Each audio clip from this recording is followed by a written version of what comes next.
কুল্লু উনাসিম বিইমামিহিম, কিয়ামতের ময়দানে প্রত্যেকটি মানুষকে তার নেতা সহকারে ডাক দেওয়া হবে। কিয়ামতের ময়দানে প্রত্যেকটি মানুষকে তার নেতা সহকারে ডাক দেওয়া হবে।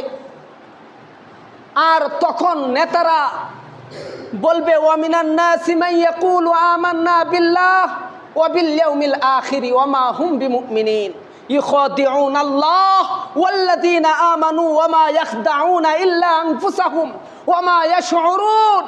নেতারা বলবে আমি তো তাদেরকে আখিরাতের কথা কইয়া রাখি নাই, আমি তো তাদেরকে ইসলামের কথা বলে রাখি নাই, আমি তো তাদেরকে কোরআনের কথা বলে রাখি নাই, আমি তো তাদেরকে হকের কথা বলে রাখি নাই, আমি এমনিই ডাক দিয়েছি।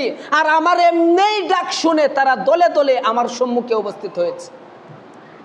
এগুলা নেতারা বলবে, এই যে আওয়ামী লীগের নেতারা বলবে, বিএনপির নেতারা বলবে, ইসলাম পরিপন্থী জাতীয় পার্টির নেতারা বলবে, ইসলাম পরিপন্থী যত দল বাংলাদেশে বিদ্যমান সমস্ত নেতারা একই কথা বলবে।